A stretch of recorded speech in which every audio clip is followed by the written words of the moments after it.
नमस्कार।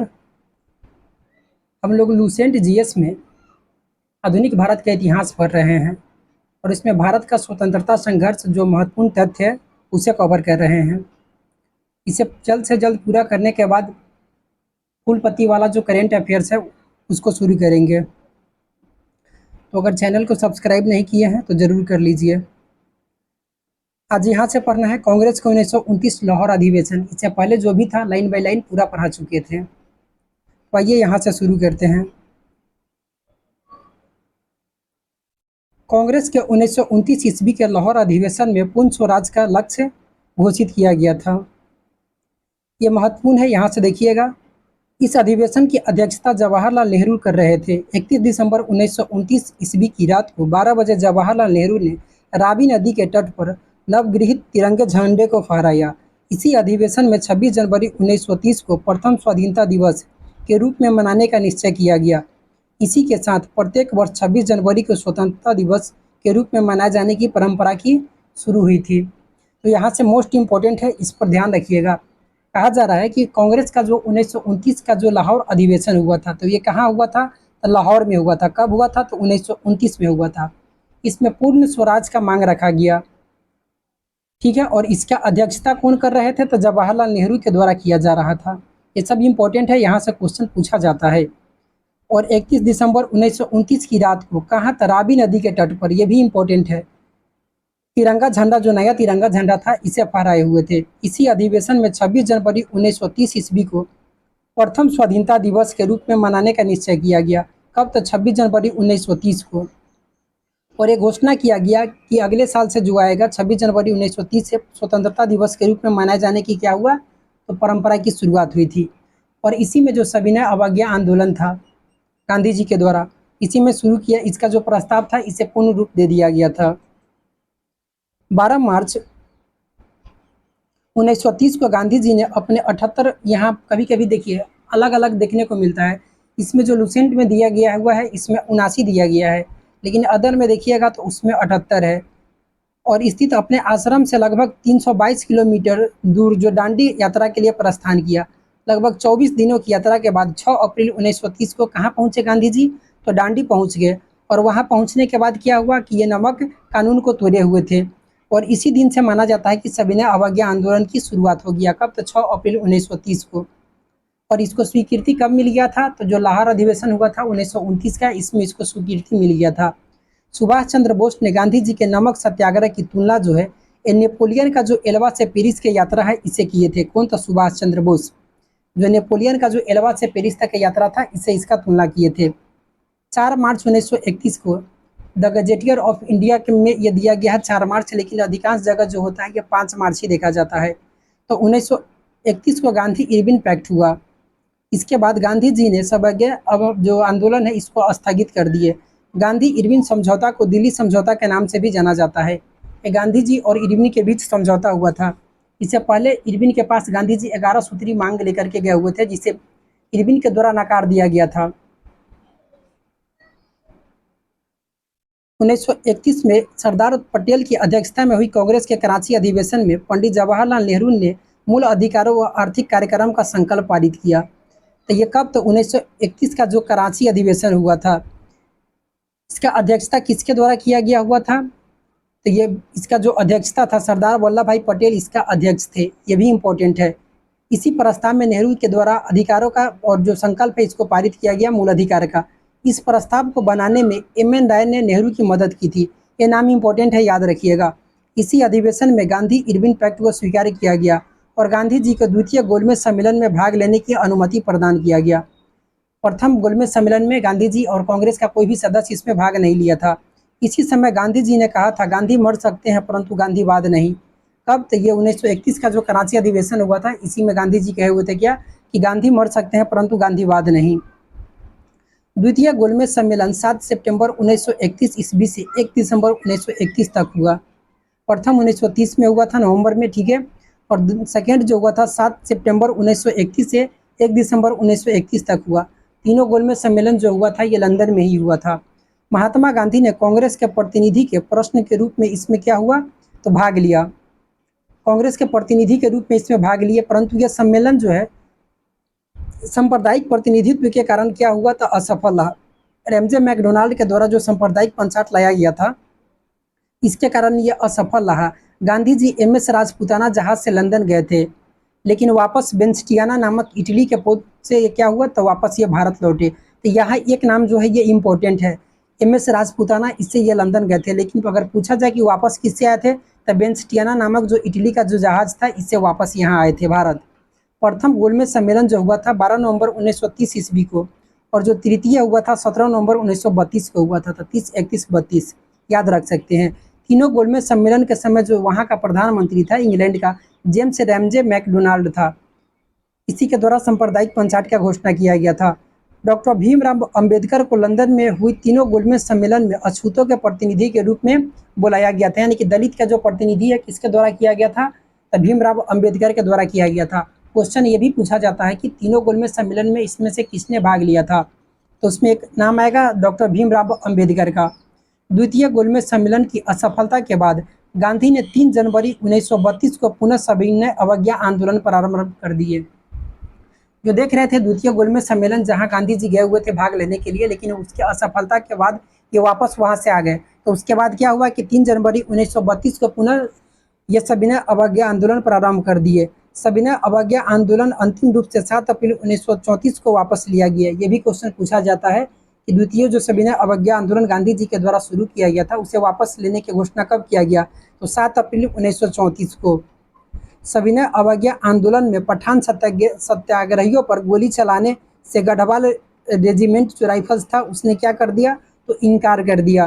किस पर, तो पठान सत्याग्रहियों पर। किसके द्वारा, तो गढ़वाल राइफल्स के द्वारा। ये नाम महत्वपूर्ण है, याद रखिएगा।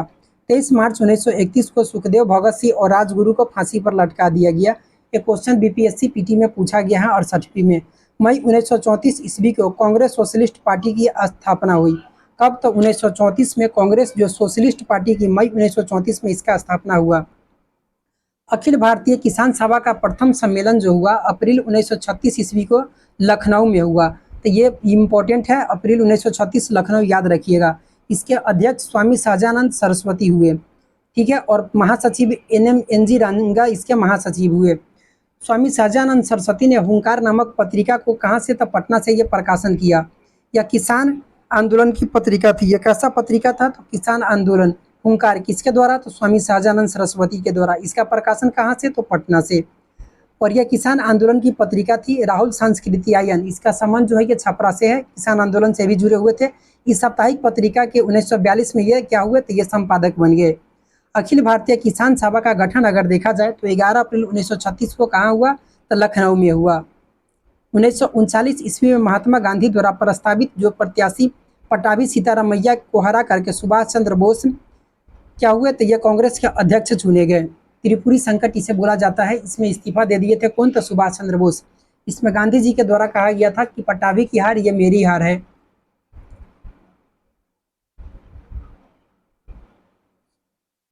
आगे एक सेकेंड, हाँ देखिए आगे जो है 1 मई 1939 को सुभाष चंद्र बोस ने कांग्रेस के भीतर ही एक नई गुट का गठन किया। कहाँ, तो ये कांग्रेस के अंदर ही किया। कब, तो 1 मई 1939 को, जिसे क्या कहा गया, तो फॉरवर्ड ब्लॉक कहा गया। ये क्वेश्चन महत्वपूर्ण है। फॉरवर्ड ब्लॉक की स्थापना किसके द्वारा, तो 1 मई 1939 को किसके द्वारा, तो सुभाष चंद्र बोस के द्वारा। सुभाष चंद्र बोस ने स्वतंत्रता संघर्ष के दौरान फ्री इंडियन लीजन नामक जो है एक सेना बनाई थी। किसके द्वारा, तो फ्री इंडियन लीजन नामक सेना किसके द्वारा बनाया गया, तो सुभाष चंद्र बोस के द्वारा। 1939 में भारत प्रजा मंडल ऑल इंडिया स्टेटस पीपुल्स जो कॉन्फ्रेंस है के अध्यक्ष जवाहरलाल नेहरू थे। भारत प्रजा मंडल के अगर जो अध्यक्ष पूछा जाए 1939 में, ये इंपॉर्टेंट है, तो जवाहरलाल नेहरू। इसका गठन 1927 में हुआ था। गठन अगर पूछा जाए तो 1927 में ही इसका गठन हो गया था। 13 मार्च 1940 को लंदन में पंजाब के जो सुनाम नामक स्थान के सरदार कौन था, उधम सिंह। ये 13 मार्च 1940 को जो पंजाब के भूतपूर्व लेफ्टिनेंट गवर्नर माइकल ओडायर को गोली मार करके हत्या कर दिया था। इसके एवज में उधम सिंह को फांसी की सजा दे दी गई। गांधी जी ने 17 अक्टूबर 1940 को पवनार में व्यक्तिगत सत्याग्रह आंदोलन शुरू किए। ठीक है, कब, तो 17 अक्टूबर 1940 को। कहाँ, तो पवनार में। इस आंदोलन का प्रथम सत्याग्रही विनोबा भावे, दूसरे जवाहरलाल नेहरू और तीसरे जो है भाई ब्रह्मदत्त था। गांधी जी का जो भाई था ये ब्रह्मदत्त यही थे। तो तीसरे सत्याग्रही के बारे में ये क्वेश्चन बीपीएससी में पूछा जा चुका है हाल फिलहाल में ही। इस आंदोलन को दिल्ली चलो आंदोलन भी कहा जाता है। तो ये कब? तो व्यक्तिगत सत्याग्रह 17 अक्टूबर 1940 को किसके द्वारा? तो गांधी जी के द्वारा। इसमें प्रथम सत्याग्रही कौन? तो विनोबा भावे। सेकेंड जवाहरलाल नेहरू। और थर्ड अगर पूछा जाए तो भाई जो ब्रह्मदत्त ये थे। ठीक है। 24 मार्च 1940 को मुस्लिम लीग के लाहौर अधिवेशन की में अध्यक्षता करते हुए मोहम्मद अली जिन्ना ने भारत से अलग मुस्लिम राष्ट्र पाकिस्तान की मांग की। तो यह प्रथम बार कब किया गया? तो 1940 का जो लाहौर अधिवेशन हुआ था, इसी में अलग पाकिस्तान की मांग किया गया था। लेकिन अगर क्वेश्चन पूछा जाए पाकिस्तान शब्द का अगर प्रयोग सर्वप्रथम किसके द्वारा किया गया, तो लंदन के कैम्ब्रिज विश्वविद्यालय के एक विद्यार्थी रहमत अली और उसके 3 सहयोगियों ने जनवरी 1933 में, ये डेट भी इम्पोर्टेंट है, जनवरी 1933 में प्रकाशित किए गए एक पैम्पलेट अब या फिर कभी नहीं, नाउ और नेवर, इसमें किया गया था। किसके द्वारा? तो चौधरी रहमत अली, नाम याद रख सकते हैं। 1940 में लॉर्ड लिनलिथगो ने अगस्त घोषणा के द्वारा मुसलमानों का आश्वासन दिया। कौन? तो लॉर्ड लिनलिथगो, ये वायसराय थे। इन्होंने क्या किया? आश्वासन दिया कि ब्रिटेन और भारत के बीच किसी भी समझौते की स्थिति में, अगर ब्रिटेन और भारत के बीच किसी भी अगर समझौता हो रहा है तो किसी भी स्थिति में अल्पसंख्यकों की सुरक्षा का क्या किया जाएगा? तो पूर्ण ध्यान रखा जाएगा। क्रिप्स प्रस्ताव, ये चर्चिल जो यहाँ के प्रधानमंत्री ब्रिटेन के थे, 11 मार्च 1942 के स्टेफर्ड क्रिप्स के नेतृत्व में क्रिप्स मिशन की घोषणा की। तो किसके नेतृत्व में? तो स्टेफर्ड क्रिप्स के नेतृत्व में। कब? तो 11 मार्च 1942 को। इसके अनुसार युद्ध के बाद भारत को डोमिनियन राज्य का दर्जा देना था, यानी कि औपनिवेशिक जो राज्य था इसका, यानी कि पूर्ण स्वतंत्र राज्य का दर्जा, इसमें कहीं इसका चर्चा नहीं किया गया था। संविधान निर्मात्री परिषद बनने का इसमें क्या था कि संविधान का जो निर्माण करना था, इसका प्रस्ताव इसमें बनाने का प्रस्ताव था। मुस्लिम लीग भारतीय संघ को स्वीकार करने या न करने को स्वतंत्र होगी। कहा गया इसमें कि जो मुस्लिम लीग है इसमें भारतीय संघ को चाहे तो स्वीकार कर सकती है या चाहे तो नहीं भी कर सकती है, वह स्वतंत्र होगी। तथा राजाओं को भी अलग राज्य स्थापित करने का अधिकार दिया जाएगा। जो यहाँ का जो देसी राजवाड़ा था उसको भी अलग से क्या किया जाएगा कि स्वतंत्र राज्य को, मतलब कि अलग राज्य स्थापित करने का अधिकार दिया जाएगा। कांग्रेस और मुस्लिम लीग दोनों ने क्या किया कि क्रिप्स मिशन को जो है इसको प्रस्ताव को अस्वीकार कर दिया, क्योंकि किसी भी प्रकार भारतीय स्वतंत्रता की बात नहीं करता था। ठीक है। इसमें कहा गया था कि अगर द्वितीय विश्व युद्ध के बाद इंग्लैंड की अगर विजय होगा तो उसके बाद भारत के बारे में सोचा जाएगा कि क्या करना है, और वो भी धीरे धीरे, कि अगर देखा जाएगा स्टेप बाय स्टेप भारत को आगे क्या करना है, कैसे स्वतंत्रता देना है, इस पर विचार किया जाएगा। इसमें काफ़ी लंबा वक्त लग सकता था, जिस कारण कांग्रेस और मुस्लिम लीग ने इस दोनों को क्या कर दिया? तो अस्वीकार कर दिया। इसे भविष्य का वादा, यानी कि फ्यूचर का वादा कहा गया, करार दिया गया था। ठीक है। गांधी जी ने इस प्रस्ताव को उत्तर तिथीय में चेक, यानी कि पोस्ट डेटेड चेक कहा था, यानी कि उत्तर तिथीय चेक कहा था, बोले थे गांधी जी। एक मतलब कि ऐसा चेक है जिस पर उत्तर तिथीय है, मतलब कि आगे का डेट है, और वैसा बैंक जो मतलब कि आगे जो है ये विलुप्त होने वाला है, दिवालिया होने वाला है। ठीक है। इस प्रस्ताव को उत्तर तिथीय चेक के रूप में कहा जाता था, जबकि जवाहरलाल नेहरू ने इसको डूबते हुए बैंक का उत्तर तिथीय चेक कहा। पोस्ट डेटेड चेक अगर पूछा जाए तो ये किसके द्वारा था? महात्मा गांधी के द्वारा कहा गया। लेकिन डूबते हुए बैंक का उत्तर तिथीय चेक किसके द्वारा कहा गया? तो ये जवाहरलाल नेहरू के द्वारा कहा गया। उत्तर तिथि मतलब कि डूबते हुए बैंक का यहाँ आशय है कि ब्रिटेन के बारे में कहा जा रहा है कि जो खुद अब कुछ समय के बाद ये डूबने वाला है। 11 अप्रैल 1942 को क्रिप्स प्रस्तावों को वापस ले लिया गया, यानी कि एक महीने बाद, यानी कि 11 मार्च 1942 को ये आया था, लेकिन 11 मार्च में आया था, और एक महीने बाद 11 अप्रैल को ये क्या कर दिया? प्रस्तावों को वापस ले लिया गया। 1942 में वर्धा में कांग्रेस ने अंग्रेजों भारत छोड़ो प्रस्ताव पारित किया, जो वर्धा महाराष्ट्र में पड़ता है। यहाँ पर कब? 1942 को कांग्रेस ने क्या किया? तो भारत छोड़ो आंदोलन जो है इसको प्रस्ताव पारित किया। 1 अगस्त 1942 को इलाहाबाद में तिलक दिवस मनाया गया। ये कहाँ मनाया गया? तो इलाहाबाद में मनाया गया। कब? तो 1 अगस्त 1942 को तिलक दिवस मनाया गया। 7 अगस्त 1942 को कांग्रेस की बैठक बम्बई के ऐतिहासिक ग्वालियर टैंक में हुई। यहाँ से इम्पोर्टेंट है, ये क्वेश्चन छापा जाता है। तो ये कब हुआ? तो 7 अगस्त 1942 को कांग्रेस के जो बैठक हुआ बम्बई के ऐतिहासिक जो ग्वालियर टैंक है यहाँ हुआ। इसकी अध्यक्षता किसके द्वारा? तो अबुल कलाम आज़ाद के द्वारा किया गया था। ये सब याद रखिएगा। गांधी के भारत छोड़ो प्रस्ताव को कांग्रेस कार्य समिति ने 8 अगस्त 1942 को स्वीकार कर लिया। ये डेट भी महत्वपूर्ण है। तो गांधी का जो भारत छोड़ो प्रस्ताव है इसे 8 अगस्त 1942 को स्वीकार कर लिया गया। भारत छोड़ो आंदोलन की शुरुआत अगर देखा जाए तो 9 अगस्त 1942 को हुआ था। यह इंपॉर्टेंट है, इस क्वेश्चन पर ध्यान दीजिएगा, पूछा जाता है। तो 9 अगस्त 1942 को भारत छोड़ो आंदोलन की शुरुआत। इसी आंदोलन में गांधी जी को करो या मरो का नारा दिए। इसी में गांधी जी ने क्या कहा था, करो या मरो का नारा दिए। 9 अगस्त 1942 को प्रातःकाल ऑपरेशन जीरो आवर के तहत गांधी जी को और कांग्रेस के अन्य सभी महत्वपूर्ण नेता गिरफ्तार कर लिए गए। गांधी जी को पूना यानी कि महाराष्ट्र का जो आगा खां महल है इसमें ले गया गया, इसमें रखा गया तथा कांग्रेस कार्यकारिणी के अन्य सदस्यों को अहमदनगर के दुर्ग में रखा गया। जो महाराष्ट्र का अहमदनगर है, बाद बाकी को और वहाँ रखा गया। लेकिन सरोजनी नायडू और कस्तूरबा गांधी को आगा खां महल में ही रखा गया जहाँ गांधी जी को रखा गया था। इसमें किसे, तो सरोजनी नायडू और कस्तूरबा गांधी को, जहाँ कुछ दिनों बाद कस्तूरबा गांधी की क्या हो गया, तो मृत्यु हो गई। जवाहरलाल नेहरू को अल्मोड़ा जेल, ये कहाँ पड़ता है, तो उत्तराखंड में पड़ता है, तो अल्मोड़ा जेल में, और राजेंद्र प्रसाद को बांकीपुर जेल में रखा गया जो पटना का है। तो बांकीपुर जेल में ये क्वेश्चन बीपीएससी में कितना बार पूछा जा चुका है। और मौलाना अबुल कलाम आज़ाद को बांकुरा जेल में रखा गया, ये अभी बांग्लादेश में पड़ता है। तो बांकुरा उस समय संयुक्त प्रांत हुआ करता था सब, तो बांकुरा जेल में रखा गया। तो याद रखिएगा, अगर पूछा जाए गांधी जी को कहाँ रखा गया, तो आगा खां महल में रखा गया। इसके साथ इनमें मतलब जो था ये सरोजनी नायडू और कस्तूरबा गांधी। या कुछ समय के बाद कस्तूरबा गांधी की मृत्यु हो गई। जवाहरलाल नेहरू का अल्मोड़ा जेल जो उत्तराखंड में पड़ता है, राजेंद्र प्रसाद को बांकीपुर जेल पटना में, और मौलाना अबुल कलाम आज़ाद को बांकुरा जेल जो बांग्लादेश में है अभी, वहाँ रखा गया। 10 फरवरी 1943 से गांधी जी ने जेल में 21 दिनों का उपवास किया। कब, तो 10 फरवरी 1943 से, और 7 मार्च 1943 के इनका समापन हुआ। 21 दिनों का उपवास था लेकिन कुछ दिन ज़्यादा चला गया, ठीक है। 6 मई 1944 ईस्वी को गांधी जी को जेल से छोड़ा गया। 1943 को कहा ये आमरण 21 दिनों का अनशन किए, तो 7 मार्च 1943 को समाप्त हुआ, और 6 मई 1944 को इनको जेल से छोड़ा गया। उषा मेहता भारत छोड़ो आंदोलन के समय खुफिया रेडियो चलाने के कारण पूरे देश में विख्यात हुई। कौन, क्या नाम है, तो उषा मेहता, ये इंपॉर्टेंट है। खुफिया रेडियो चलाने के कारण राम मनोहर लोहिया और बी एम खाकर भी रेडियो प्रसारण से ये संबंधित है। राम मनोहर लोहिया और बी एम खाकर, ये नाम भी दोनों महत्वपूर्ण है। भारत छोड़ो आंदोलन के दौरान जयप्रकाश नारायण हजारीबाग जेल से फरार होकर के भूमिगत रूप से आंदोलन का नेतृत्व करने लगे, यानी कि छुप छुप करके गोरिल्ला युद्ध का पद्धति ये अपना लिए। ये पूछा गया था क्वेश्चन बीपीएससी प्री में कि यह दिन कौन सा था, तो यह दीपावली का दिन था जब ये जेल से भागे हुए थे। विशेषकर मुस्लिम लीग और अंबेडकर ने भारत छोड़ो आंदोलन का विरोध किया। भारत छोड़ो आंदोलन का अंबेडकर के द्वारा और मुस्लिम लीग के द्वारा क्या किया गया, तो विरोध किया गया। इस आंदोलन के दौरान कई समानांतर सरकार बनी जिसमें प्रमुख थी बलिया में चित्तू पांडे की सरकार। यह क्वेश्चन पूछा भी गया होगा, याद भी होगा। बलिया में समानांतर सरकार मतलब कि अंग्रेज के मतलब कि समान अलग से एक सरकार चलाना यहाँ का पूरा प्रजा के लिए। बलिया की चित्तूर सरकार मतलब कि बलिया में चित्तू पांडे की सरकार। तमलुक की जातीय सरकार, सतारा जो महाराष्ट्र में पड़ता है, वाई चौहान की सरकार। तो ये सब नाम याद होना चाहिए, पूछ दिया जाता है। तमलुक में जातीय सरकार, सतारा में वाई चौहान और बलिया में चित्तू पांडे की अध्यक्षता ये सरकार के द्वारा, ठीक है।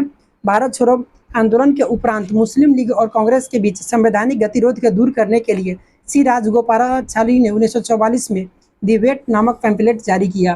तो भारत मतलब मुस्लिम लीग और कांग्रेस का जो संवैधानिक था, इसके मतलब कि जो मनमुटाव हो गया था, इसे दूर करने के लिए राजगोपालाचारी 1944 में कौन सा पत्रिका पैम्पलेट जारी की है, तो वे आउट नामक पैम्पलेट, दी वे आउट नामक पैम्पलेट जारी किए। आज़ाद हिंद फौज की स्थापना का विचार सर्वप्रथम कैप्टन मोहन सिंह के मन में आया था। ये क्वेश्चन पूछा जाता है। आज़ाद हिंद फौज का जो सर्वप्रथम विचार किसके मन में आया था, कैप्टन जो मोहन सिंह है इसके मन में आया। आज़ाद हिंद फौज का सफलतापूर्वक स्थापना का श्रेय, अगर इसे स्थापना का श्रेय किसे दिया जाता है, तो रास बिहारी बोस को दिया जाता है। फॉरवर्ड ब्लॉक सुभाष चंद्र बोस, याद रखिएगा। बाद में आज़ाद हिंद फौज से कौन, तो ये सुभाष चंद्र बोस जुड़ गए। आज़ाद हिंद फौज की प्रथम डिवीजन का गठन अगर देखा जाए तो 1 सितंबर 1942 को कैप्टन मोहन सिंह के द्वारा किया गया, परंतु ये क्या रहा, तो यह असफल रहा। भारत की स्वतंत्रता की लड़ाई में सुभाष चंद्र बोस अग्रणी क्रांतिकारी थे। सुभाष चंद्र बोस क्या थे, तो ये प्रथम क्लास के ये नेता थे, काफ़ी महत्वपूर्ण इसमें योगदान था इनका। भारत की स्वतंत्रता हेतु विदेशी सहायता प्राप्त करने के लिए बोस जो है 1941 में कहाँ पहुँचे, तो जर्मनी पहुँचे। कब, तो 1941 में ये जर्मनी पहुँचे। वहाँ जर्मन विदेश मंत्रालय की सहायता से उन्होंने द फ्री इंडियन सेंटर का गठन किया। कहाँ किए ये, तो जर्मनी में किए, जर्मनी विदेश मंत्रालय की सहायता से, जहाँ से वे आज़ादी के पक्ष में पर्चे छपवाते थे तथा भाषण देते थे। ये सब कहाँ कर रहे थे बोस जी, तो जर्मनी में कर रहे थे। 1942 में बोस ने उत्तरी अफ्रीका में पकड़े गए भारतीय युद्धबंदियों को भर्ती कर 10,000 सैनिकों का दल गठन किया, जिसे फ्री इंडियन लीजन कहा गया। कब? तो 1942 में। सुभाष चंद्र बोस ने 21 अक्टूबर 1943 को सिंगापुर में स्वतंत्र भारत की अस्थायी सरकार का गठन किया, जिसका जर्मनी व जापान ने समर्थन किया। सिंगापुर में एक क्वेश्चन पूछा जाता है कि अस्थायी सरकार का गठन सुभाष चंद्र बोस के द्वारा कहाँ किया गया? तो सिंगापुर में 1943 में, 21 अक्टूबर 1943 को, जिसका जर्मनी और जापान ने क्या किया? तो ये समर्थन किया। अक्टूबर 1943 ईस्वी में सुभाष चंद्र बोस को आज़ाद हिंद फौज का सर्वोच्च सेनापति बनाया गया। तो कब बनाया गया? तो अक्टूबर 1943 में ही बनाया गया। आज़ाद हिंद फौज के 3 जो ब्रिगेड था, इसका नाम जो था सुभाष ब्रिगेड, गांधी ब्रिगेड और एवं नेहरू ब्रिगेड, और महिलाओं के ब्रिगेड का जो नाम था लक्ष्मीबाई रेजिमेंट था। महिलाओं का ब्रिगेड का नाम याद रखिएगा, लक्ष्मीबाई रेजिमेंट। सुभाष, गांधी और नेहरू, एक अपने नाम पर, एक गांधी के नाम पर और एक नेहरू के नाम पर, और महिलाओं में देखा जाए तो लक्ष्मीबाई रेजिमेंट। आज़ाद हिंद फौज का झंडा कांग्रेस के तिरंगा झंडे की भांति था, दोनों उसी के भांति था, जिस पर दहाड़ते हुए शेर का चिन्ह था। किस पर था? आज़ाद हिंद फौज के झंडे पर। 8 नवंबर 1943 को जापान ने अंडमान और निकोबार द्वीप समूह चंद्र से जो सुभाष चंद्र बोस है इसे सौंप दिए। नेताजी ने इनका नाम क्रमशः शहीद द्वीप और स्वराज द्वीप रखा। अंडमान का नाम शहीद द्वीप और निकोबार का स्वराज द्वीप रखा। 22 सितंबर 1944 को सुभाष चंद्र बोस ने शहीदी दिवस मनाया। कब? तो 22 सितंबर 1944 को शहीदी दिवस मनाया। टोक्यो जाते हुए फार्मूसा द्वीप के बाद अचानक हवाई जहाज में आग लग जाने से सुभाष चंद्र बोस 18 अगस्त 1945 को मारे गए। कब? तो 18 अगस्त 1945 को। कहाँ जा रहे थे? तो टोक्यो जाते हुए फार्मूसा द्वीप के बाद अचानक हवाई जहाज में आग लगी, परंतु इस दुर्घटना को अभी तक कोई प्रमाणिक नहीं माना गया है। ये जो दुर्घटना है इसे अभी तक क्या है कि प्रमाणिक नहीं माना गया है। ठीक है। सुभाष चंद्र बोस का जन्म 23 जनवरी 1897 को कहाँ? तो कटक, जो उड़ीसा में पड़ता है, यहाँ हुआ था। पराक्रम दिवस मनाया जाता है इसी के जन्म दिवस के अवसर पर। तो 23 जनवरी 1897 को आज़ाद हिंद फौज के गिरफ्तार अधिकारी पीके सहगल, कर्नल गुरुदयाल ढिल्लन और मेजर शाहनवाज खान पर राजद्रोह का आरोप लगा करके दिल्ली के लाल किले में नवंबर 1945 में मुकदमा चलाया गया, लेकिन वायसराय ने इनकी क्या है कि सज़ा जो है ये माफ़ कर दी। तो ये कहा जाता है लाल किला मुकदमा जो है ये कब? तो नवंबर 1945, याद रख सकते हैं। आज़ाद हिंद फौज से जो गिरफ्तार किए गए थे अधिकारी पीके सहगल, कर्नल गुरुदयाल ढिल्लन, मेजर शाहनवाज खां, इन सब पर राजद्रोह का आरोप लगा करके अंग्रेज के द्वारा इस पर मुकदमा चलाया गया, लेकिन बाद में वायसराय ने इसकी सज़ा जो है क्या कर दिया? तो माफ़ कर दी। आज़ाद हिंद फौज के अभियुक्तों की तरफ से अरुणा आसफ अली, तेज बहादुर सप्रू, जवाहरलाल नेहरू, भूलादाई देसाई और के.एन. काटजू ने क्या किया? तो पैरवी किए थे। और इसका नेतृत्व किसके द्वारा किया गया? यह क्वेश्चन पूछा जाता है। तब भूला भाई देसाई के द्वारा ये इसका नेतृत्व किया गया था। कराची में 20 फरवरी 1946 ईस्वी को वायुसेना के कुछ सैनिकों ने ब्रिटिश सरकार के विरुद्ध हड़ताल कर दी। ये कराची में देख रहे हैं। ठीक है। कब? तो 20 फरवरी 1946 को वायुसेना के कुछ सैनिकों ने, इस पर ध्यान रखिएगा, आगे नौसेना भी देखने को मिलेगा। कहाँ कर दिया? तो कराची में। बम्बई, लाहौर, दिल्ली में भी यह जो है शीघ्र फैल गई। क्या हुआ कि धीरे धीरे ये बम्बई में, लाहौर में और दिल्ली में भी फैल गई। इसमें लगभग 52 सैनिकों ने भाग लिया था। इसकी प्रमुख मांग थी कि भारतीय और अंग्रेज सैनिकों में बराबरी का व्यवहार किया जाए। जो भारतीय सैनिक थे और अंग्रेज जो सैनिक थे इनके बीच जो है बराबरी का व्यवहार नहीं किया जा रहा था, इस कारण ये देखने को मिला। शाही नौसेना का विद्रोह, रॉयल इंडियन नेवी के विद्रोह की शुरुआत 18 फरवरी को हुई। ये कब हुआ? तो 18 फरवरी को हुई, जब बम्बई के HMIS तलवार के 1100 सैनिकों ने नस्लवादी भेदभाव और खराब भोजन के प्रतिवाद में हड़ताल किया। 19 फरवरी को कराची में हिंदुस्तान नामक जहाज के सैनिक नाविकों ने भी हड़ताल कर दिया। कब? तो 19 फरवरी को। 18 फरवरी, 19 फरवरी दोनों देखिएगा। रॉयल इंडियन नेवी के विद्रोह हुआ और 19 फरवरी को हिंदुस्तान नामक जहाज के सैनिकों ने भी हड़ताल कर दी।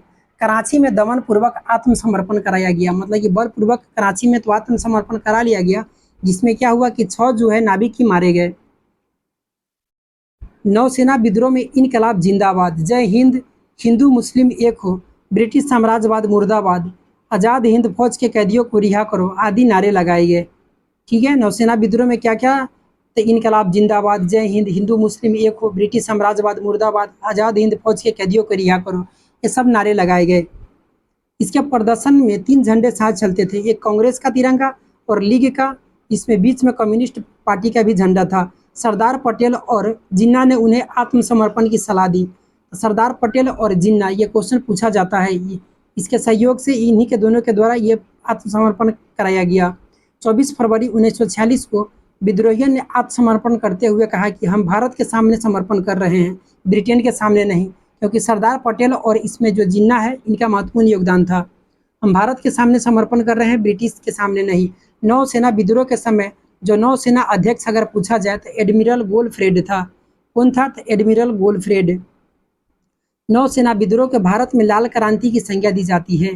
किसे? तो जो नौसेना विद्रोह है इसे भारत में लाल क्रांति की संज्ञा दी जाती है। कैबिनेट मिशन 1946, आगे का जो पॉइंट है, प्रधानमंत्री इटली ने 15 फरवरी 1946 को भारतीय संविधान सभा की स्थापना और तत्कालीन ज्वलंत समस्याओं पर भारतीयों से विचार विमर्श के लिए कैबिनेट मिशन को भारत भेजने की घोषणा किया। कब यह घोषणा की है? तो 15 फरवरी 1946 को। प्रधानमंत्री जो ब्रिटेन के प्रधानमंत्री थे क्लेमेंट एटली, इसके द्वारा। किसके लिए? तो संविधान सभा की स्थापना और तत्कालीन ज्वलंत समस्याओं पर भारतीयों का विचार विमर्श करने हेतु। 24 मार्च 1946 को कैबिनेट मिशन दिल्ली पहुंचा। ये क्वेश्चन पूछा गया क्वेश्चन है। इस शिष्टमंडल के जो सदस्य थे, स्टेफर्ड क्रिप्स इसका अध्यक्ष था, लॉर्ड पैथिक लॉरेंस इसका 12 सचिव जो थे, और एवी अलेक्जेंडर ये नौसेना के मंत्री थे। इसका जो 3 सदस्य जो था, Stafford Cripps, Lord Pethick Lawrence, A V Alexander. Cabinet mission Pethick Lawrence के नेतृत्व में आया था। ये जो था किसके नेतृत्व में? पैथिक लॉरेंस के नेतृत्व में आया था। लेकिन अगर अध्यक्ष पूछा जाए तो स्टेफर्ड क्रिप्स की अध्यक्षता में। एक क्वेश्चन पूछा जाता है कि कैबिनेट मिशन में इनमें से कौन सा सदस्य नहीं था। 3 नाम दे दिया जाएगा, एक नाम अलग रहेगा, तो उसको देख लीजिएगा। कैबिनेट मिशन योजना को मुस्लिम लीग ने 6 जून 1946 ईस्वी को और कांग्रेस ने 25 जून 1946 को क्या कर लिया? तो स्वीकार कर लिया। कैबिनेट जो मिशन था इसे मुस्लिम लीग 6 जून 1946 को और 25 जून को मुस्लिम कांग्रेस के द्वारा स्वीकार कर लिया गया। कैबिनेट मिशन योजना को स्वीकार किए जाने के पश्चात संविधान सभा के निर्माण के लिए चुनाव जो हुआ ये जुलाई 1946 में हुआ, ठीक है, जिसमें कांग्रेस को 214 सामान्य स्थानों में से 205 स्थान प्राप्त हुआ और मुस्लिम लीग के 78 स्थानों में से 73 स्थान ये प्राप्त हुआ। कांग्रेस को 4 सिखों का भी क्या है कि ये समर्थन प्राप्त था। 205, 214 में 205 कांग्रेस, 78 में 73 किसके द्वारा जीत लिया गया? तो मुस्लिम लीग के द्वारा। और 4 जो सिख था इसका जो कांग्रेस का समर्थन कर रहे थे। मुस्लिम लीग ने 16 अगस्त 1946 को सीधी अथवा प्रत्यक्ष कार्यवाही दिवस मनाया। ये क्या है कि कैबिनेट मिशन को ये जो आया था इसको भी मुस्लिम लीग के द्वारा अस्वीकार कर दिया गया।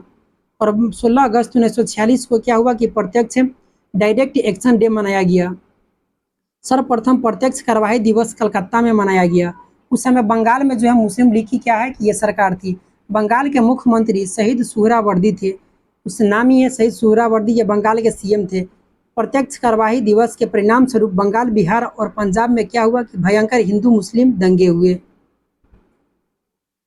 3 जून 1947 को भारत विभाजन की माउंटबेटन योजना प्रकाशित किया गया। अब जो है जून में माउंटबेटन 3 जून 1947 को भारत विभाजन की माउंटबेटन योजना प्रकाशित की गई, जिसे कांग्रेस कार्य समिति की 3 जून 1947 ईस्वी के बैठक में स्वीकार कर लिया गया। कांग्रेस के द्वारा उसी दिन इसे स्वीकार कर लिया गया।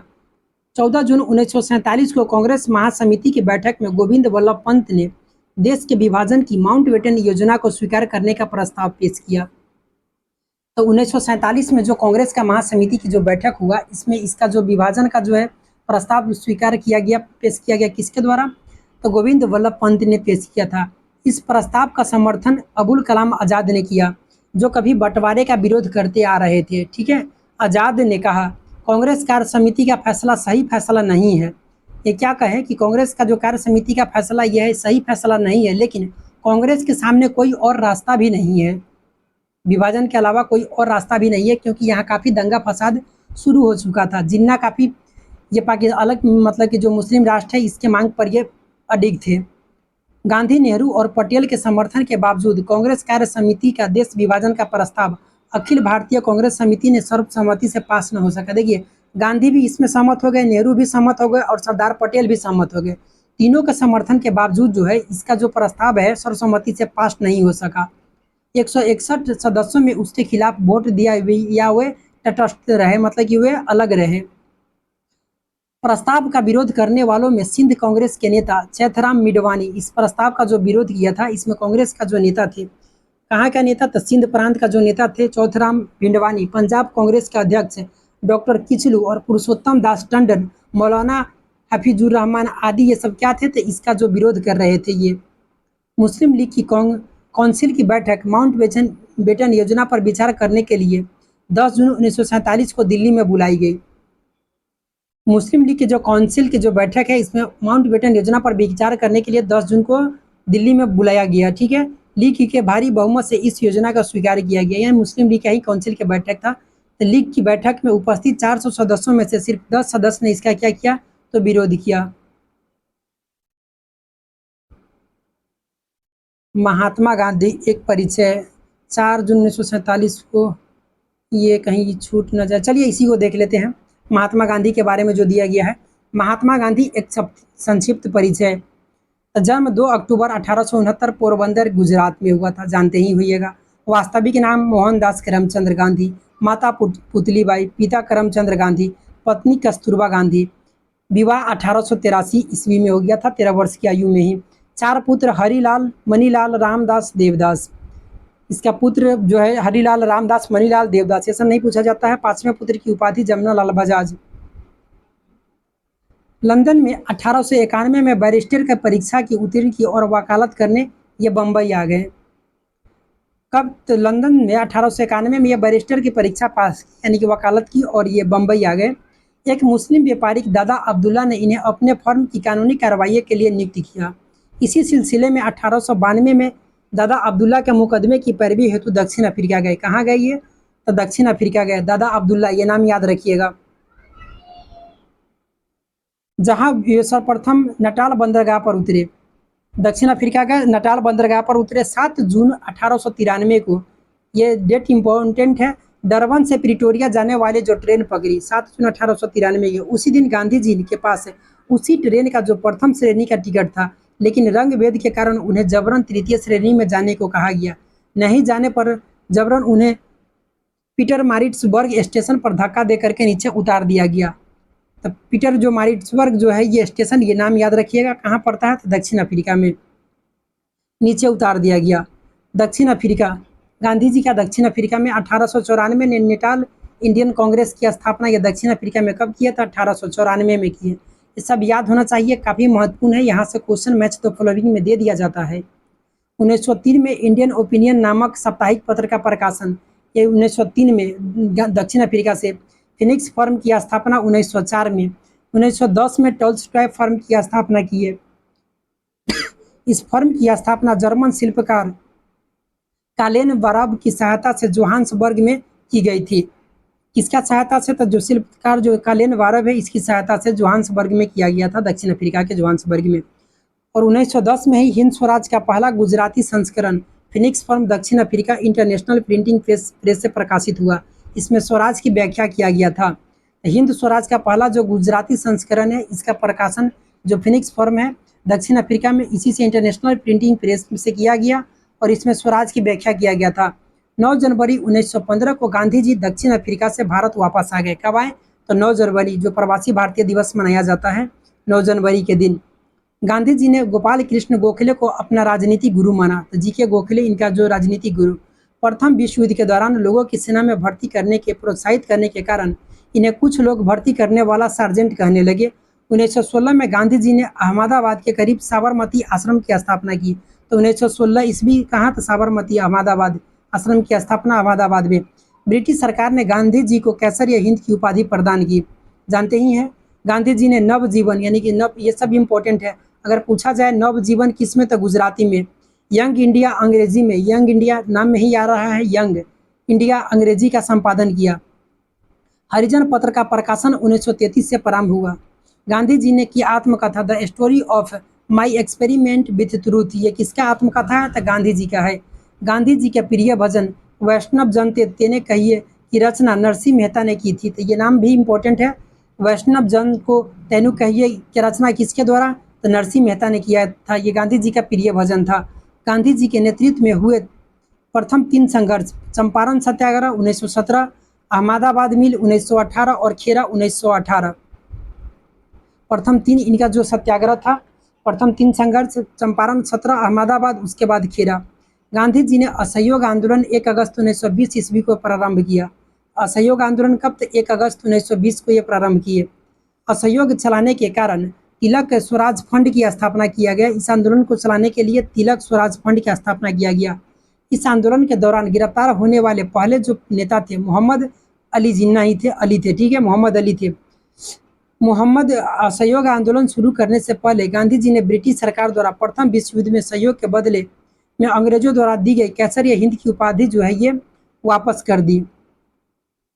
यहाँ असहयोग आंदोलन जो चौरी चौरा कांड जो घटना हुआ था इसके बाद वापस कर दिए थे। जमनालाल बजाज ने अपनी राय बहादुर की उपाधि भी वापस कर दी। गांधी जी ने सविनय अवज्ञा आंदोलन की शुरुआत दांडी मार्च है 12 मार्च 1930 से किया था। इसका शुरुआत किया था, लेकिन ये 6 अप्रैल 1930 से शुरू हो गया। इसकी विधिवत शुरुआत माना जाता है।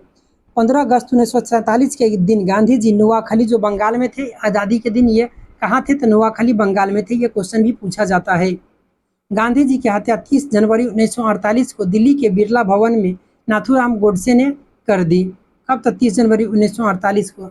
इसके हत्या के नाथूराम गोडसे, गोपाल गोडसे, मदनलाल पहवा, विष्णु करेकर, दिगंबर बागरे, दामोदर वीर सावरकर और नारायण आप्टे पर चला, जिसमें नाथूराम गोडसे और नारायण आप्टे को क्या हुआ? तो फांसी दे दिया गया।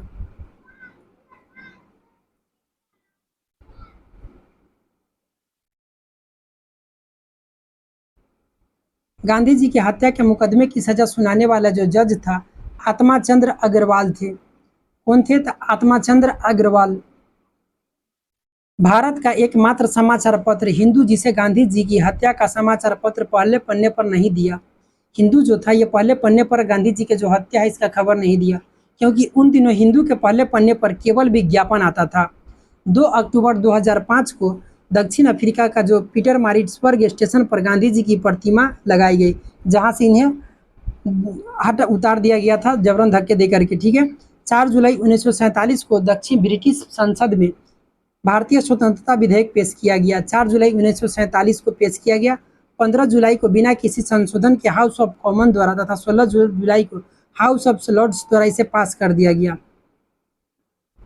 ब्रिटिश संसद में यह कब पास हुआ? तो 4 जुलाई 1947 को, और 15 जुलाई को बिना किसी संशोधन के हाउस ऑफ कॉमन्स द्वारा तथा 16 जुलाई को हाउस ऑफ लॉर्ड्स द्वारा इसे क्या कर दिया गया?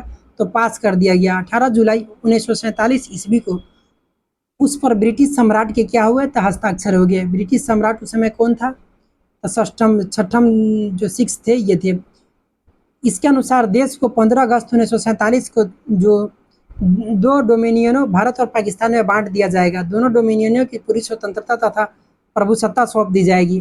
14 अगस्त को पाकिस्तान अधिराज और 15 अगस्त को भारतीय अधिराज की स्थापना होगी। भारत की आज़ादी के समय इंग्लैंड का सम्राट जॉर्ज सष्टम यानी कि 6 था। यह भारत का अंतिम सम्राट और कॉमनवेल्थ नेशन का प्रथम प्रधान था। कॉमनवेल्थ जो गेम्स हम लोग देखते हैं जहाँ किसी भी समय मतलब पूर्व में जिस पर अंग्रेजों का अधिकार था, तो ये कॉमनवेल्थ नेशन का प्रथम प्रधान जो था ये कौन था? तो जॉर्ज सष्टम। यह भारत का अंतिम सम्राट, ये भारत का अगर कहा जाए तो अंतिम सम्राट और कॉमनवेल्थ नेशन का प्रथम प्रधान ये हेड कौन? तो जॉर्ज सष्टम। जवाहरलाल नेहरू के नेतृत्व में अंतरिम सरकार का गठन 2 सितंबर 1946 को हुआ। ये अंतरिम सरकार का जो गठन है 2 सितंबर 1946 को हुआ। 2 अक्टूबर 1946 ईस्वी को 26 अक्टूबर 1946 ईस्वी को मुस्लिम लीग के 5 सदस्य इसमें क्या हुए? शामिल हो गए। 27 मार्च पहले इसमें नकार रहे थे, बाद में इसमें शामिल होकर के इसी को मतलब कि जो अंतरिम सरकार था इसको तोड़ने का कार्य करना शुरू कर दिए। 27 मार्च 1947 ईस्वी को मुस्लिम लीग ने पाकिस्तान दिवस के रूप में मनाया। ये डेट भी महत्वपूर्ण है, 27 मार्च 1947 को। स्वतंत्रता प्राप्ति के समय कांग्रेस के अध्यक्ष जो थे जेबी कृपलानी और ब्रिटेन के प्रधानमंत्री क्लेमेंट एटली, पूछ दिया जाता है कि कौन सा पार्टी? तो लेबर पार्टी से थे। जेबी कृपलानी मतलब कि बहुत कृपा हुआ आज़ादी के समय। जेबी कृपलानी, ब्रिटेन के प्रधानमंत्री क्लेमेंट एटली। भगत सिंह के विरुद्ध मुखबिरी करने के कारण फणींद्रनाथ घोष की हत्या बैकुंठ शुक्ल ने कर दी थी। चाकू मार करके इसकी हत्या कर दिया था। महात्मा गांधी द्वारा स्थापित हरिजन सेवक संघ के संस्थापक के अध्यक्ष जो थे ये कौन थे? तो घनश्याम दास बिरला थे। यह क्वेश्चन इंपॉर्टेंट है, याद रखिएगा। हरिजन सेवक संघ के संस्थापक अध्यक्ष अगर पूछा जाए तो कौन? तो घनश्याम दास बिरला। बांटो और छोड़ो का नारा लीग ने दिसंबर 1943 को कराची अधिवेशन में दिया, यानी कि मुस्लिम लीग के द्वारा यह दिया गया। कब? तो दिसंबर 1943 में कराची अधिवेशन में बांटो और छोड़ो का नारा। कांग्रेस का प्रथम ब्रिटिश अध्यक्ष अगर देखा जाए तो जॉर्ज यूले थे। मैं देश के बालू से ही कांग्रेस से भी बड़ा आंदोलन खड़ा कर दूंगा, ये किसके द्वारा कहा गया? तो महात्मा गांधी ने कहा। गांधी जी हरिजन नाम वाले 3 पत्रों का प्रकाशन करते थे, इस पर स्टार लगा लीजिए। हरिजन बंधु अगर पूछा जाए तो बंधु गुजराती में, सेवक अगर पूछा जाए तो ये हिंदी में, और हरिजन ये अंग्रेजी में। पुणे से 11 फरवरी 1900 कब? तो ये 33 में ऐसा प्रकाशित होता था। जो हरिजन नाम था ये 3 पत्रिका था। अगर बंधु देखा जाए तो गुजराती में, सेवक देखा जाए तो हिंदी में, और हरिजन जो था ये अंग्रेजी में था। गांधी जी द्वारा गाए जाने वाला भजन वैष्णव जन तो तैने करिए के रचयिता नरहरि मेहता हैं, ठीक है। डंडा फौज का गठन पंजाब में चमनदीप ने किया। दीनबंधु मित्र का नाटक नील दर्पण में नील की खेती करवाने वाले पर हुए अत्याचार का उल्लेख है। इससे पहले जो सन्यासी विद्रोह का देखे थे आनंद मठ में भी उसका उल्लेख है। आगे कह रहे हैं राष्ट्रवादी जो अहरार आंदोलन मजरूल हक ने प्रारंभ किया था। राष्ट्रवादी जो अहरार जो आंदोलन था किसके द्वारा? तो मजरूल हक के द्वारा प्रारंभ किया गया था। ये आत्मसम्मान आंदोलन की शुरुआत रामास्वामी नायकर ने की थी। आत्मसम्मान जो है ये आंदोलन रामास्वामी नायकर के द्वारा यह शुरू किया गया था। निरंकारी आंदोलन की शुरुआत दयाल दास ने की। ये सब इंपॉर्टेंट है। निरंकारी आंदोलन दयाल दास। ब्रह्म समाज का प्रतिज्ञा पत्र देवेंद्र नाथ ठाकुर ने तैयार किया। ब्रह्म समाज का यहाँ स्थापना वगैरह नहीं कहा जा रहा है, यहाँ प्रतिज्ञा पत्र कहा जा रहा है। ये किसके द्वारा? तो देवेंद्र नाथ ठाकुर ने तैयार किया था। आदि ब्रह्म समाज का संस्थापक किसे माना जाता है? तो देवेंद्र नाथ ठाकुर को माना जाता है। देव समाज का संस्थापक शिव नारायण अग्निहोत्री थे। तरुण स्त्री सभा की स्थापना कहाँ हुआ था? तो यह कलकत्ता में की गई थी। तरुण स्त्री सभा की स्थापना कहाँ? था? कलकत्ता में। देव समाज शिव नारायण अग्निहोत्री। भारत भारतीयों के लिए यह नारा आर्य समाज ने दिया था। भारत जो है किसके लिए है? तो भारतीयों के लिए। यह नारा किसके द्वारा था? आर्य समाज। स्वामी दयानंद सरस्वती के द्वारा 1875 में स्थापना किया गया था। स्वामी विवेकानंद ने 1893 में शिकागो में विश्व धर्म सम्मेलन को संबोधित किया। ये महत्वपूर्ण है, ठीक है, ये क्वेश्चन पूछा जाता है। बंगाल भी पीछे भी देख चुके हैं ये सब। बंगाल में मुस्लिम जागरण का जो पिता है नवाब अब्दुल लतीफ़ खान को कहा जाता है। बंगाल में जो है मुस्लिम जागरण का पिता किसे कहा जाता है? तो नवाब अब्दुल लतीफ़ खान को कहा जाता है। दिल्ली षड्यंत्र केस में दीनानाथ के द्वारा मुखाबरी की गई थी। दिल्ली जो षड्यंत्र केस है इसमें दीनानाथ ने क्या किया था? तो मुखाबरी किया था, मतलब कि सरकारी गवाह बन गए थे। अलीपुर केस में सरकारी गवाह नरेंद्र देसाई बन गए। अलीपुर जो षड्यंत्र हुआ था इसमें नरेंद्र देसाई सरकारी वकील बन गए, गवाह बन गए। सबसे कम उम्र में फांसी पाने वाले जो है खुदीराम बोस क्रांतिकारी थे, ठीक है। इनकलाब जिंदाबाद का नारा भगत सिंह ने दिया। शहीद आजम के नाम से भगत सिंह को जाना जाता है। भगत सिंह को फांसी की सजा सुनाने वाला न्यायाधीश जो था जीसी हिल्टन था। तो किस क्या नाम था? तो जीसी हिल्टन था। सबके लिए एक जाति एक धर्म एक ईश्वर का नारा श्री नारायण गुरु ने दिया। ये महत्वपूर्ण है, श्री नारायण गुरु नाम याद रखिएगा। एक जाति एक धर्म एक ईश्वर का नारा किसके द्वारा? तो नारायण गुरु के द्वारा। सवर्ण हिंदुओं के फांसीवादी कांग्रेस कह करके कांग्रेस का चरित्र निरूपण मोहम्मद अली जिन्ना ने किया था। कहा था कि स्वर्ण हिंदुओं की फांसीवादी, मतलब कि जहाँ उच्च जाति का बोलबाला हो उसके लिए कहा गया। किसके द्वारा कहा गया? तो मोहम्मद अली जिन्ना ने कहा। कांग्रेस का चरित्र निरूपण किया। मैं एक क्रांतिकारी के रूप में कार्य करता हूँ, यह कथन किसका है? तो जवाहरलाल नेहरू का। महात्मा गांधी को महात्मा रविंद्रनाथ टैगोर ने, महात्मा गांधी को महात्मा किसके द्वारा? तो रविंद्रनाथ टैगोर के द्वारा महात्मा कहा गया। और राष्ट्रपिता सुभाष चंद्र बोस के द्वारा राष्ट्रपिता कहा गया। और सुभाष चंद्र बोस ने, और अर्धनग्न फकीर जो है फ्रैंक मोरिस ने क्या कहा? तो अर्धनग्न फकीर कहा। ये सब महत्वपूर्ण है। तो एक बार और सुनिए, महात्मा गांधी ने क्या कहा? महात्मा किसके द्वारा? तो टैगोर के द्वारा महात्मा कहा गया। राष्ट्रपिता सुभाष चंद्र बोस ने कहा। अर्धनग्न फकीर अगर पूछा जाए तो फ्रैंक मोरिस ने कहा। वल्लभ भाई पटेल को सरदार की उपाधि बारडोली सत्याग्रह की सफलता के बाद वहां की महिलाओं की ओर से गांधी जी ने प्रदान किया, तो ये भी महत्वपूर्ण है। सरदार की उपाधि बारडोली सत्याग्रह की सफलता के बाद सुभाष चंद्र बोस को सर्वप्रथम नेताजी रुडोल्फ जो है एडोल्फ हिटलर ने कहा, तो नेताजी सर्वप्रथम किसने के द्वारा कहा गया, तो हिटलर के द्वारा कहा गया। गोखले के आध्यात्मिक और राजनीतिक गुरु जो है एमजी रनाडे है, गोखले का। और गोखले किसका राजनीतिक गुरु है, तो गांधी जी का। लेकिन और गोखले का जो आध्यात्मिक गुरु एमजी रनाडे थे। महात्मा गांधी के राजनीतिक गुरु गोपाल कृष्ण गोखले, ठीक है। सुभाष चंद्र बोस के राजनीतिक गुरु देशवासी चित्तरंजन दास थे, ये सब महत्वपूर्ण है। चित्तरंजन दास किसके राजनीतिक गुरु, तो सुभाष चंद्र बोस के। भारत का बिस्मार्क किसे कहा जाता है, तो सरदार वल्लभ भाई पटेल को कहा जाता है। शुद्धि आंदोलन का प्रवर्तक स्वामी दयानंद सरस्वती थे, ये क्वेश्चन महत्वपूर्ण है, पूछ दिया जाता है। शुद्धि आंदोलन का प्रवर्तक स्वामी दयानंद सरस्वती थे। 19वीं शताब्दी के भारतीय पुनर्जागरण का पिता राजा राम मोहन राय को कहा जाता है। कथन और कारण जब दिया जाता है तो इसमें रहेगा कि 19वीं शताब्दी के भारतीय पुनर्जागरण का पिता किसे कहा जाता है, तो राजा राम मोहन राय को। लेकिन उस पर ध्यान दीजिएगा, 19वीं की जगह वहाँ 17वीं शताब्दी दे दिया जाता है। पूछा जाता है कि बताइए इनमें से कौन सा कथन सत्य है, तो राजा राम मोहन राय पर उसमें 19वीं शताब्दी पर ध्यान नहीं जाएगा, तो लगेगा कि दोनों कथन जो है ये सत्य है। इस पर ध्यान दीजिएगा, यहाँ 19वीं शताब्दी जो दिया गया है क्वेश्चन में, कभी कभी यहाँ फंसाने के लिए 17वीं दे दिया जाता है। अखिल भारतीय हरिजन संघ की स्थापना महात्मा गांधी ने की थी। राष्ट्रीय युवा दिवस स्वामी विवेकानंद से संबंधित है, ठीक है। युवा दिवस। यंग बंगाल आंदोलन का प्रवर्तक जो विलियम डिडजियो था, ये क्वेश्चन ये भी इम्पोर्टेंट है। कांग्रेस ने मौलाना अबुल कलाम आज़ाद की अध्यक्षता में भारत छोड़ो प्रस्ताव को पारित किया, ये पूछा जाता है किसके नेतृत्व में, तो मौलाना अबुल कलाम। ये देखे हैं पीछे, भारत का पितामह यानी कि grand old man of India दादा भाई नौरोजी को कहा जाता है, ये भी महत्वपूर्ण है। और गोपाल हरि देशमुख को लोक हितवादी यानी कि महाराष्ट्र का लोक हितवादी के नाम से जाना जाता है, तो गोपाल हरि देशमुख को, ये भी इम्पोर्टेंट है, स्टार लगा लीजिए। बिना ताज का बादशाह सुरेंद्र नाथ बनर्जी को कहा जाता है। यो ह्यूम को हर्मिट ऑफ शिमला कहा जाता है। यो ह्यूम को क्या कहा जाता है, तो hermit of Shimla. Yo Hume 1885 से 1907 तक कांग्रेस के क्या रहे, तो ये महामंत्री रहे। कांग्रेस के प्रथम मुस्लिम अध्यक्ष बदरुद्दीन तैयब जी थे। रोलेक्ट एक्ट को बिना अपील, बिना वकील और बिना दलील का कानून कहा गया, सब पीछे देख चुके हैं। मोहम्मद अली और शौकत अली ने 1919 ईस्वी के खिलाफत आंदोलन की शुरुआत किया, तो 1919 का जो खिलाफत आंदोलन की शुरुआत मोहम्मद अली और शौकत अली, तीनों गोलमेज सम्मेलन में भाग लेने वाले भारतीय नेता भीमराव अम्बेडकर थे। 22 दिसंबर 1939 को कांग्रेस मंत्रिमंडल ने सामूहिक रूप से त्यागपत्र दे दिया। कब, तो 22 दिसंबर 1939 को। इस दिन को मुस्लिम लीग ने क्या मनाया, तो मुक्ति दिवस के रूप में मनाया, स्टार लगा लीजिए इस पर भी, ये भी इम्पोर्टेंट है। गांधी जी ने क्लिप्स प्रस्ताव पर यह कहा, यह एक आगे की तिथि का चेक है जिसका बैंक जो है ये नष्ट होने वाला है, ठीक है। इंडिपेंडेंस फॉर इंडिया लीग की स्थापना जवाहरलाल नेहरू और सुभाष चंद्र बोस ने की थी। इंडिपेंडेंस फॉर इंडिया लीग की स्थापना किसके द्वारा, तो सुभाष चंद्र बोस और जवाहरलाल नेहरू ने।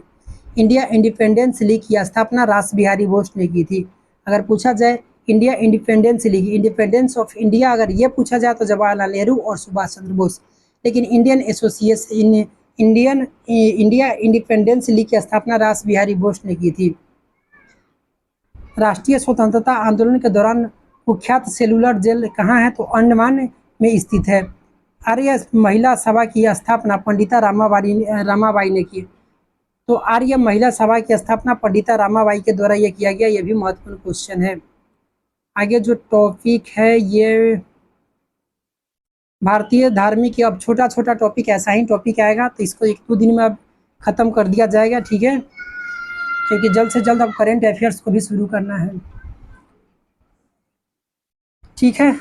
तो आज रहने देते हैं यहीं तक, मिलते हैं अगले वीडियो में। अगर चैनल को लाइक नहीं किया है वीडियो को तो लाइक कर दीजिए, चैनल को सब्सक्राइब भी कर दीजिएगा, क्योंकि बड़ी मेहनत के बाद वीडियो बनता है, ठीक है। चलिए ठीक है, मिलते हैं अगले वीडियो में, धन्यवाद।